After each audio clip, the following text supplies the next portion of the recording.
U എങ്ങനെയും ടീസൂപ്പിനെയും കൂടെ കണ്ടു കഴിയുമ്പോൾ അമ്മയ്ക്ക് സന്തോഷമാവും. അവളെ റെഗുലർ കസ്റ്റമർ ആയതുകൊണ്ട് തന്നെ പണ്ട് മുതലേ അവളെ അറിയാം. റെസ്റ്റോറന്റിന്റെ കഥവൊക്കെ പതുക്കെ അടച്ചിട്ടാണ് അവൾ പോകുന്നത്. അങ്ങനെയാണ് ശ്രദ്ധിച്ചു തുടങ്ങുന്നത്. അവളൊരു ബ്ലൈൻഡ് ഡേറ്റിന് പോകുന്ന കാര്യം റെസ്റ്റോറന്റിൽ നിന്ന് സംജുവിന്റെ അടുത്ത് പറയുന്നത് അമ്മ കേട്ടിട്ടുണ്ടായിരുന്നു. അങ്ങനെയാണ് ടീസൂപ്പിനെ മീറ്റ് ചെയ്തതെന്ന് ചോദിക്കുമ്പോൾ ആണെന്ന് അവൾ പറയും. ഞങ്ങളെ പരിചയപ്പെട്ടതേ ഉള്ളൂ, ഡേറ്റ് ചെയ്ത് തുടങ്ങിയില്ല എന്ന് അവൾ പറയുന്നുണ്ട്. എന്റെ മോനായതുകൊണ്ട് പറയല്ല, നല്ല സ്വഭാവമാണ്, അവനൊരു ചാൻസ് കൊടുക്കണമെന്ന് അമ്മ അവളോട് പറയും. നിങ്ങൾ രണ്ടുപേരും നല്ല ചേർച്ചയാണ്.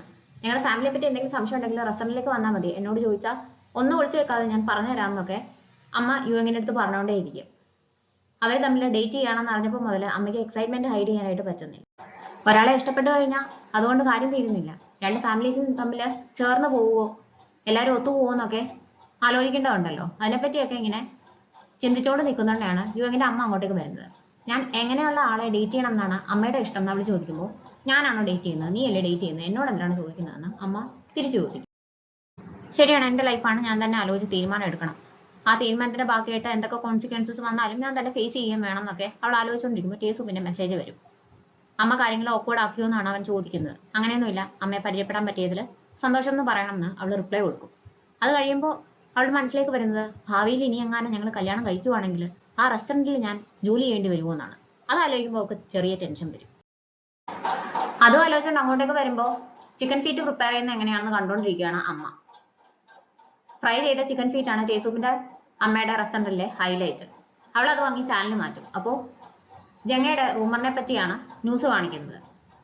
അവർക്ക് റിലേഷൻ ഉണ്ടെന്ന് പറയുന്ന ഡോക്ടറും കല്യാണം കഴിഞ്ഞ ഒരാളായിരുന്നു, ഇപ്പോ അഫയറിലാണെന്ന് പറയുന്ന ഡയറക്ടറും കല്യാണം കഴിഞ്ഞ ആളാണ് എന്നൊക്കെ പറയുന്നത് കേൾക്കുമ്പോഴത്തേക്കിനും അവരെ കണ്ടു കഴിഞ്ഞാൽ ഇങ്ങനെയൊക്കെയാണെന്ന് ആരെങ്കിലും പറയുമെന്ന് അമ്മ തന്നെ ഇരുന്ന് ചോദിക്കും. കേസ് ശരിയാക്കാനുള്ളതുകൊണ്ട് സാറ്റർഡേ സൺഡേ ജിമ്മിന് അവധി കൊടുത്തേക്കാണ് സംജു. അതുകൊണ്ട് തന്നെ അവന്റെ വീട്ടിൽ വന്നിട്ട് ടൈം സ്പെൻഡ് ചെയ്യാണ് യങ്മിൻ. പിറ്റേ ദിവസം ജിമ്മില്ലാത്തതുകൊണ്ട് നടക്കാൻ ഇറങ്ങിയ യുഎങ് എങ്ങനെയാണ് ജങ്ങയ്ക്കും ജീസുവിനും പരിചയം എന്നാണ് ആലോചിച്ചുകൊണ്ട് നടക്കുന്നത്. ആലോചിച്ച് അവന്റെ കഫേയുടെ ഫ്രണ്ടിലെത്തും. അവൻ കാണാതിരിക്കാൻ തിരിഞ്ഞു നടക്കാനായിട്ട് തുടങ്ങുന്നുണ്ടെങ്കിലും അവൻ കാണും. ഞാൻ ആക്ടിങ് ക്വിറ്റ് ചെയ്തു എന്ന് അവൻ അവളോട് പറയും. ഇനി എങ്ങനെയാണ് കൂടുതൽ അവസരങ്ങളൊക്കെ വരുന്നത്, ഇയാളുടെ ഷോയ്ക്ക് ഇൻവൈറ്റ് ചെയ്യാമെന്ന് എന്നോട് പറഞ്ഞതല്ലേ എന്ന് അവൾ ചോദിക്കും. ഇയാൾ ചെറുതായിരുന്നപ്പോഴും അച്ഛനും അമ്മയും ഇതുപോലെ വിഷമിപ്പിച്ചിട്ടുണ്ടോ എന്ന് ചോദിക്കുന്നുണ്ടേ. എന്നെ ഓർത്ത് വിഷമിക്കാൻ ഇപ്പോൾ ഇനി അച്ഛനും അമ്മയും ഇല്ലാന്ന് അവൻ പറയും. തന്നെയല്ല, ഞാൻ ആക്ടിങ് ക്വിറ്റ് ചെയ്തതല്ല, വിഷമിക്കുന്ന ഏക വ്യക്തി ഇയാളായിരിക്കും എന്നും അവൻ പറയും. ജങ്ങയ്ക്ക് പുതിയൊരു മൂവിയിലേക്ക് ഓഫർ വന്നിട്ടുണ്ട്. പബ്ലിക്കിന്റെ ഒപ്പീനിയൻ മാറ്റാൻ പാകത്തിനുള്ള ഒരു ആർട്ടിക്കിളും ഒരു റിപ്പോർട്ടറോ തയ്യാറാക്കിയിട്ടുണ്ട്. ഡോക്ടർ ഷിന്നിനും ആ ആർട്ടിക്കിളിൽ താല്പര്യമുണ്ട്. നമുക്കതങ്ങ് പബ്ലിഷ് ചെയ്താലോ, എന്തിനാണ് ഹെസിറ്റേറ്റ് ചെയ്യുന്നതെന്ന് സെക്രട്ടറി വന്ന് ജങ്ങയടുത്ത് ചോദിക്കും. എനിക്കും ആ ആർട്ടിക്കിൾ ഇഷ്ടപ്പെട്ടു, പക്ഷേ അതിൽ ഇൻവോൾവ് ആയിട്ടുള്ള ഒരാൾക്ക് അത് പബ്ലിഷ് ചെയ്യുന്നതിനോട് താല്പര്യമില്ല, എന്നെ ഇതിലേക്ക് വലിച്ചഴിക്കരുതെന്നാണ് എന്നോട് പറഞ്ഞത്. അതുകൊണ്ട് ഞാൻ വേണ്ടാന്ന് വെച്ചേക്കുകയാണെന്ന് അവർ പറയും. കുറച്ച് നാളത്തേക്ക് ഒന്നും ചെയ്യാതിരുന്നാൽ പോരെ, അതിനിടയ്ക്ക് പുതിയൊരു പോസ്റ്റ് വരുമ്പോൾ ആളുകൾ ഇതൊക്കെ മറക്കും. അത് കഴിയുമ്പോൾ നമുക്ക് മൂവിയുടെ ഷൂട്ടിംഗ് തുടങ്ങാം. അതിനിടയ്ക്ക് ഡോക്ടർ ഷിന്നിന്റെ ഹോസ്പിറ്റലാണോ മിസ്ലി എന്ന് പറഞ്ഞ ഒരാള് സർജറിക്ക് തന്നതെന്നൊന്ന് കണ്ടുപിടിക്കണം എന്ന് അവര് സെക്രട്ടറിയോട് ആവശ്യപ്പെടും. മിസ് റോ എന്ന സേബുക്കിനെ ആരും കാണാതെ കൂട്ടിക്കൊണ്ടു പോകും. ഇയാൾക്ക് ഇവിടെ ഒരു പെർമനന്റ് പൊസിഷൻ തരാനായിട്ട് പറ്റത്തില്ല എന്ന് പറയാൻ വേണ്ടിയിട്ടാണ് ഞാൻ വിളിച്ചത്. എന്തെങ്കിലും ചെറിയ മിസ്റ്റേക്സ് നമുക്ക് വരികയാണെങ്കിൽ പോലും അതെല്ലാവരും നോട്ടീസ് ചെയ്യും. നിങ്ങൾക്ക് പ്രൂവ് ചെയ്യാനായിട്ട് അധികം സമയമൊന്നും ഇവിടെ കിട്ടത്തില്ല എന്ന് എനിക്കറിയാം, പക്ഷെ കാര്യങ്ങൾ അങ്ങനെയാണ്, എന്ത് ചെയ്യാനായിട്ട് പറ്റും, ഉടനെ തന്നെ പോകണമെന്നല്ല പറയുന്നത് എന്നൊക്കെ അയാൾ പറഞ്ഞ് ആശ്വസിപ്പിക്കാനായിട്ട് ശ്രമിക്കും. സേബോകൻ എന്തായാലും അത് കേൾക്കുമ്പോൾ സങ്കടമാണ്. മിസ് റോ അവിടുന്ന് പോകാൻ നേരത്തെ ഡോയുടെ ടീമിലെ ഒരാളെ കാണും. അവനും അവിടുന്ന് റിസൈൻ ചെയ്തിട്ട് ഒരു ലോ ഫാമിലേക്ക് പോയി ജോയിൻ ചെയ്യാൻ പോവാണെന്നൊക്കെ അവർ സംസാരിക്കുന്നതെന്ന് നമുക്ക് മനസ്സിലാവും. കമ്പനി മെയിൽ വരുന്നതന്നെയാണ് സേബോകന്റെ കോൺട്രാക്ട് ടെർമിനേറ്റ് ചെയ്ത കാര്യം യുഎങ്ങും യങ്മിനും അറിയുന്നത്. പോപ്പ് സ്റ്റോറിന്റെ ആ ഒരു ഇവന്റ് കഴിഞ്ഞത് കൊണ്ട് അവരുടെ സാധനങ്ങളൊക്കെ തിരികെ കൊണ്ടുപോകാനായിട്ട് ടീസൂപ്പും ടീമും ഹോട്ടലിലേക്ക് വരും. സേബോകന്റെ കോൺട്രാക്ട് ടെർമിനേറ്റ് ചെയ്ത കാര്യം യുഎങ് ടീസൂപ്പിന്റെ അടുത്ത് പറയും. സേബോക ഹാർഡ് വർക്കിംഗ് ആയിരുന്നു, ഹെൽപ്പിംഗ് മെന്റാലിറ്റി ഉള്ള ആളായിരുന്നു എന്നൊക്കെ അവൻ നോട്ടീസ് ചെയ്തിട്ടുണ്ടായിരുന്നു. ഡോക്ടറുടെ ഫസ്റ്റ് വൈഫ് മരിച്ചു കഴിഞ്ഞ ഉടനെ തന്നെ ജങ്ങയും ആ ഡോക്ടറും തമ്മിലുള്ള മാരേജ് രജിസ്റ്റർ ചെയ്തു. അവർ സ്പോൺസർ ചെയ്യുന്ന ആ മോഡലും ആക്ടറുമായിട്ടുള്ള പയ്യൻ അവരുടെ സ്റ്റെപ്പ് സൺ ആണെന്നൊക്കെ എല്ലായിടത്തും ന്യൂസ് വരും. മുഖം ബ്ലർ ചെയ്തിട്ടുണ്ടെങ്കിലും ഒരുപാട് കാര്യങ്ങൾ അവനെക്കുറിച്ച് എഴുതിയിട്ടുള്ളത് കൊണ്ട് തന്നെ അറിയാവുന്ന ആളുകൾക്കൊക്കെ അത് ജീസു ആണെന്ന് തിരിച്ചറിയാനായിട്ട് യാതൊരു പ്രയാസവും ഇല്ല. ഇതെല്ലാം കണ്ടു കഴിയുമ്പോൾ അവന് ദേഷ്യമാവും. ഈ ന്യൂസ് എല്ലാം യുഎങ്ങും കാണുന്നുണ്ട്, അവളും ഷോക്ക്ഡ് ആവുന്നുണ്ട്. ഓഫീസിൽ എല്ലാവരും ജീസുവിനെ പറ്റിയൊക്കെ സംസാരിക്കുന്നതൊക്കെ ഇവള് കേൾക്കും. ജീസുവിനെ തിരിച്ചറിഞ്ഞിട്ട് ഒരുപാട് പേര് ഇത് നീ തന്നെയല്ലേ എന്നൊക്കെ ചോദിച്ചിട്ട് മെസ്സേജസ് ഒക്കെ അയക്കാനായിട്ട് തുടങ്ങും. അവൻ ഫോൺ ഓഫ് ചെയ്തിട്ട് കഫേയിലേക്ക് പോകാനായിട്ട് നോക്കുന്നുണ്ട്. അതിന്റെ ഫ്രണ്ടിൽ നിറയെ റിപ്പോർട്ടേഴ്സ് നിൽക്കുകയാണ്. അവരാരും കാണാതെ അവൻ അവിടുന്ന് രക്ഷപ്പെടും. സംഭവങ്ങളൊക്കെ കൈവിട്ട് പോവുകയാണെന്ന് മനസ്സിലാക്കി കഴിയുമ്പോൾ യുഎൻ ജിസുനെ വിളിച്ചു നോക്കും. പക്ഷെ അവൻ കോൾ അറ്റൻഡ് ചെയ്യുന്നില്ല. ഫോൺ സ്വിച്ച് ഓഫ് ചെയ്ത് വെച്ചേക്കുവാണല്ലോ. അങ്ങനെ കഫേയിലേക്ക് ചെന്ന് നോക്കും. അവിടെയും ചെന്നിട്ടില്ല. അവൻ നേരത്തെ പെർഫോം ചെയ്തിരുന്ന ഗ്രൂപ്പിന്റെ അടുത്ത് ചെന്ന് ചോദിക്കും. ക്വിറ്റ് ചെയ്തെന്ന് അവർ പറയുമ്പോൾ ക്വിറ്റ് ചെയ്തെന്ന് എനിക്കറിയാം, പോകാൻ സാധ്യതയുള്ള സ്ഥലങ്ങൾ പറയാമോ എന്ന് ചോദിക്കും. അന്നേരമാണ് അവന് എന്താണ് പ്രശ്നം എന്ന് ചോദിക്കുന്നത്. എടുത്ത് നോക്കുന്നുണ്ടാണ് ഇങ്ങനെ കറക്റ്റ് സമയത്ത് തന്നെയാണ് ന്യൂസ് വന്നേക്കുന്നതെന്നൊക്കെ അവർ തിരിച്ചറിയുന്നത്. അന്നത്തെ ദിവസം അവന്റെ അമ്മയുടെ മെമ്മോറിയൽ ഡേ ആണെന്ന് അവർ ഓർക്കും. അങ്ങനെയാണെങ്കിൽ നമുക്ക് ഇന്നത്തെ റിഹേഴ്സൽ ക്യാൻസൽ ചെയ്തിട്ട് അവനെ അന്വേഷിച്ച് പോവാം, എവിടെയെങ്കിലും ഒറ്റയ്ക്ക് സങ്കടപ്പെട്ടിരിക്കുകയായിരിക്കും എന്ന് അവർ പറയുന്നത് കേൾക്കുമ്പോൾ വേണ്ട, എവിടെയാണെന്ന് പറഞ്ഞാൽ മതി, ഞാൻ അന്വേഷിച്ച് പോകാമെന്ന് യുവൻ അവരോട് പറയും. അമ്മയുടെ ഗ്രേവ് വിസിറ്റ് ചെയ്യാനായിട്ട് വന്നതാണ് ജീസു. എനിക്ക് അമ്മയെ മിസ് ചെയ്യുന്നു, അമ്മയുടെ അടുത്ത് സംസാരിക്കാൻ കൊതിയാവുന്നു എന്നൊക്കെ പറഞ്ഞ് അവൻ അവിടെ നിന്ന് കരയും. പെട്ടെന്ന് മഴ പെയ്യും. എല്ലാവരും അവിടെ നിന്ന് മാറിപ്പോകുമെങ്കിലും അവൻ അവിടെ തന്നെ നിൽക്കും. അന്നേരം യുഎൻ അങ്ങോട്ടേക്ക് വരും. ഞാനിവിടെ കാണുമെന്ന് ആരാണ് പറഞ്ഞതെന്ന് ജീസു അവളോട് ചോദിക്കും. തിയേറ്ററിലെ കൂടെ പെർഫോം ചെയ്തിരുന്ന ഫ്രണ്ട്സ് ആണ്. അവർക്കൊക്കെ ജീസുവിനെ ഓർത്ത് കൺസേൺ ഉണ്ടെന്ന് അവൾ മറുപടി പറയും. തിരിച്ചു വരുമ്പോൾ ബസ്സിലും ജംഗയെ പറ്റിയുള്ള ന്യൂസാണ് വെച്ചേക്കുന്നത്. ജീസു അൺകംഫർട്ടബിൾ ആകുന്നത് യുഎൻ ശ്രദ്ധിക്കും. ഇയാളെ എന്തിൽ നിന്നാണ് ഒളിച്ചോടാൻ ശ്രമിക്കുന്നതെന്ന് എനിക്കറിയില്ല, പക്ഷെ ആ എനർജി വേറെ എന്തിലെങ്കിലും ഫോക്കസ് ചെയ്യണം. കുറച്ച് കഴിയുമ്പോൾ ഇയാൾ ഓക്കെ ആവുമെന്ന് അവൾ അവനോട് പറയും. ഇയാളെ ഫോൺ ഓണാക്കി വെക്കണം, എന്തെങ്കിലും കാര്യം ഉണ്ടെങ്കിൽ എൻ്റെ ഹെൽപ്പ് വേണമെങ്കിൽ എന്നെ വിളിക്കുകയും വേണമെന്ന് അവനോട് പറയും. കൊണ്ടുവന്ന ഫുഡെല്ലാം അവർ ഓഫീസിന്റെ ഫ്രണ്ടിൽ പാർക്ക് ചെയ്തേക്കുമായിരുന്നു. അന്ന് അപ്രതീക്ഷിതമായിട്ടാണ് മഴ പെയ്യുന്നത്. അത് പെട്ടെന്ന് കവർ ചെയ്യാൻ വേണ്ടിയിട്ട് ടേസൂപ്പ് എല്ലായിടത്തും പറയും. അവരത് ചെയ്തുകൊണ്ടിരിക്കുന്നുണ്ട്. ജിൻ ട്രക്കിന്റെ മേളിൽ നിന്ന് താഴെ വീണിട്ട് കൈ ഫ്രാക്ചർ ആവും. ഫുഡ് മുഴുവൻ നനഞ്ഞല്ലോ, ഇനി പുതിയത് ഓർഡർ ചെയ്യേണ്ടി വരുമോ എന്നാണ് അവൻ അന്നേരവും ആലോചിച്ച് ടെൻഷൻ അടിക്കുന്നത്. ആവശ്യമില്ലാത്ത കാര്യങ്ങളൊന്നും ആലോചിക്കേണ്ട, ബെറ്റർ ആകുന്നതിനെ പറ്റി ആലോചിച്ചാൽ മതി എന്ന് പറഞ്ഞിട്ട് ടേസൂപ്പും ഇൻഹോയും അവനെ ആശ്വസിപ്പിക്കും. ഹോസ്പിറ്റൽ ഡയറക്ടർ ആവാൻ വേണ്ടിയിട്ട് ഡോക്ടർ ഷിന്നിനെ ഇനി റെക്കമെൻഡ് ചെയ്യരുതെന്ന് പറഞ്ഞിട്ട് സിഇഒയെ ബാക്കി ലിസ്റ്റിലുള്ള ഡോക്ടേഴ്സ് മീറ്റ് ചെയ്യും. ഞാൻ എന്ത് ചെയ്യാൻ വേണ്ടിയിട്ടാണ്?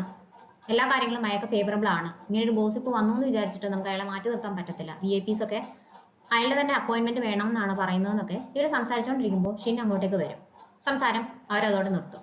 തിരിച്ചു പോകാൻ നേരത്ത് ഒന്നും കൂടി ആലോചിക്കണം എന്നൊക്കെ ഇവർ പുറകെ ചെന്ന് പറയുമ്പോൾ എന്താണ് കാര്യം എന്ന് ഷിന്നിന് മനസ്സിലാവും. ജിമ്മിൽ വന്ന ഒരാള് എന്തോ നോക്കി നടക്കുന്ന കാണുമ്പോൾ ആരെയാണ് അന്വേഷിക്കുന്നതെന്ന് സംജൂൺ ചെന്ന് ചോദിക്കും. അന്ന് ഇവിടെ കൂൾ ഡ്രിങ്ക്സുമായിട്ട് വന്ന ആ പെൺകുട്ടി ഇല്ലേ, ആ പെൺകുട്ടിയെ ഞാൻ എവിടെയോ കണ്ടിട്ടുണ്ടെന്ന് ഉറപ്പായിരുന്നു. ആലോചിച്ചപ്പോഴാണ് കിട്ടിയത്. ഞാനൊരു ഡേറ്റിംഗ് ആപ്പിൽ ആ കുട്ടിയെ മീറ്റ് ചെയ്തിട്ടുണ്ടെന്ന് അവൻ പറയും. അത് ആ പെൺകുട്ടി ആകാൻ വഴിയില്ലെന്ന് സംജൂൺ പറയുന്നുണ്ടെങ്കിലും ആ പെൺകുട്ടി തന്നെയാണ്. ആ പെൺകുട്ടിയെ ഞാൻ മറക്കത്തില്ല. എനിക്ക് തന്ന കോംപ്ലിമെന്റ്സ് ഒക്കെ എനിക്ക് ഇപ്പോഴും ഓർമ്മയുണ്ടെന്നൊക്കെ അവൻ പറയും. അത് കേൾക്കുമ്പോൾ സംജൂൺ ആകെ സംശയം. എന്തെടുക്കുകയാണ്, ലഞ്ച് കഴിച്ചോ, ഇന്ന് ജോലി കഴിഞ്ഞതിന് ശേഷം നമുക്ക് മീറ്റ് ചെയ്താലോ എന്നൊക്കെ ചോദിച്ചിട്ട് കുറെ മെസ്സേജസ് അയച്ചു യങ്മിൻ. പക്ഷെ ഒന്നിനും സംജൂൺ റിപ്ലൈ കൊടുക്കുന്നില്ല. പറയാതെ പോയത് കൊണ്ട് കഫേ ഓണർ അടുത്ത് വന്ന് ജീസു അപ്പോളജൈസ് ചെയ്യും. എൻ്റെ അമ്മയുടെ മെമ്മോറിയൽ ദിവസമായിരുന്നു അന്ന്. ആ ന്യൂസ് പുറത്തു വന്നതും അതേ ദിവസം തന്നെയാണ്. ഇവിടെ വന്നപ്പോൾ നിറയെ റിപ്പോർട്ടേഴ്സ് നിൽക്കുമായിരുന്നു. എങ്ങനെ അത് ഹാൻഡിൽ ചെയ്യണം എന്ന് എനിക്കറിയത്തില്ലായിരുന്നു, അതുകൊണ്ടാണ് ഞാൻ തിരിച്ചു പോയതെന്ന് അവൻ പറയും. പ്രശ്നങ്ങളൊക്കെ സോർട്ട് ഔട്ട് ചെയ്തു എന്ന് ഓണർ ചോദിക്കുമ്പോൾ ഇല്ല, പക്ഷെ എനിക്കിവിടെ ജോലി ചെയ്താലേ പറ്റുള്ളൂ, ഈ ജോലി എനിക്ക് അത്യാവശ്യമാണെന്ന് അവൻ സത്യസന്ധമായിട്ട് പറയും. ഇനി മുതൽ വരാതിരിക്കുമ്പോൾ എന്നെ നേരത്തെ അറിയിക്കണം, അത്ര മാത്രമേ ഉള്ളൂ എന്ന് പറഞ്ഞിട്ട് ഓണർ അവനെ സപ്പോർട്ട് ചെയ്യും. ഷോ ഡയറക്ടർ വീണ്ടും ജിസുവിനെ കാണാനായിട്ട് വരും. ഒരുപാട് പ്രൊഡക്ഷൻ കമ്പനീസ് ഇതിനു മുമ്പും ജിസുവിനെ അന്വേഷിച്ച് അയാളുടെ അടുത്ത് വന്നിട്ടുണ്ടായിരുന്നു. പക്ഷെ അതെല്ലാം അവൻ റിജക്ട് ചെയ്യുകയാണ് ചെയ്തത്. അവരുടെ എല്ലാം വിസിറ്റിംഗ് കാർഡ് അയാൾ ജിസുവിന് കൊടുക്കും. പുതിയ ഒരെണ്ണം കൂടി ഉണ്ടെന്നും പറയും. അയാൾ ഫേമസ് ആയിട്ടുള്ള ഒരു ആളാണ്. ജങ്ങയുടെ മോനാണെന്ന് അറിയപ്പെടുന്നത് എങ്ങനെയുണ്ടെന്ന് ചോദിക്കുമ്പോൾ ഞാനത് ആസ്വദിക്കുന്നില്ലെന്ന് അറിയാലോ എന്ന് അവൻ തിരിച്ചു ചോദിക്കും. അങ്ങനെയാണെങ്കിൽ അത് നിന്റെ അമ്മയാണെന്നുള്ള രീതിക്ക് മാർത്തക്ക രീതിയിൽ നീ ഫേമസ് ആകണമെന്ന് അയാൾ പറയും. എനിക്കങ്ങനെ അറിയപ്പെടാൻ താല്പര്യമില്ല എന്ന് പറയുമ്പോൾ അങ്ങനെയാണെങ്കിൽ നീ പേര് മാറ്റിക്കോളൂ എന്നാണ് അയാൾ ഉപദേശം കൊടുക്കുന്നത്. എന്നിട്ട് അയാൾ യുഎങ്ങിനെ പറ്റി ചോദിക്കും. എന്നെ പറ്റി വറീഡായിട്ടുള്ള ഒരു ഫ്രണ്ട് മാത്രമാണ്, യുഎങ്ങിന് വേറൊരു റിലേഷൻ ഉണ്ട്, ആൾ CEO ആണെന്നൊക്കെ ഇവൻ പറയുന്നത് കേൾക്കുമ്പോൾ അവന് ഇഷ്ടമാണെന്ന് അയാൾക്ക് മനസ്സിലാവും. നീ എന്ത് തന്നെ വന്നാലും ആക്ടിങ്ങിൽ ഒന്ന് ട്രൈ ചെയ്യണം, ഇയാളെ പോയി മീറ്റ് ചെയ്യണം. ഒരു പക്ഷേ നിനക്ക് സക്സീഡ് ചെയ്യാനും ഫേമസ് ആകാനായിട്ട് പറ്റും. അതുപോലെ നിന്റെ റിലേഷൻഷിപ്പിലും ചിലപ്പോൾ നിനക്ക് സക്സീഡ് ചെയ്യാൻ പറ്റും എന്ന് പറഞ്ഞിട്ട് അയാൾ പ്രോത്സാഹിപ്പിക്കും. ഫേസ്ബുക്കിനെ ടേസൂപ്പ് മീറ്റ് ചെയ്യും.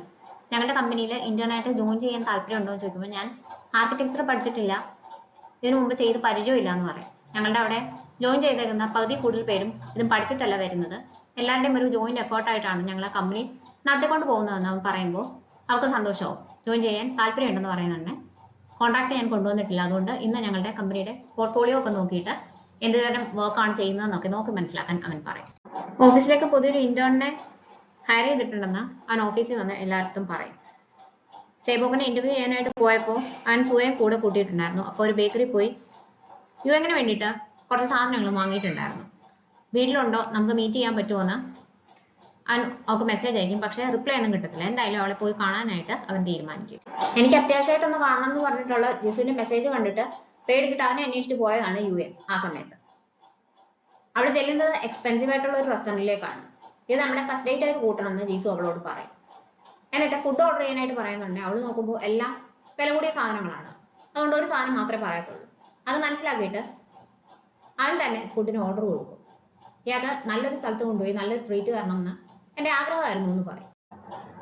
ന്യൂസ് എല്ലാം പുറത്ത് വന്നു കഴിഞ്ഞപ്പോൾ അച്ഛനൊരു ഡോക്ടറാണ്, സ്റ്റെപ്പ് മദർ ഒരു ആക്ട്രസ് ആണ്. അപ്പോൾ ഇയാൾ ലക്കിയാണെന്നൊക്കെയാണ് എല്ലാവരും പറയുന്നത്. പക്ഷെ അതെനിക്ക് ഒരിക്കലും നല്ലതായിട്ട് തോന്നിയിട്ടില്ല. എൻ്റെ അമ്മ ക്യാൻസർ വന്നിട്ടാണ് മരിക്കുന്നത്. അച്ഛനൊരു ഡോക്ടറായിട്ട് പോലും എൻ്റെ അമ്മയെ കെയർ ചെയ്തിട്ടില്ല.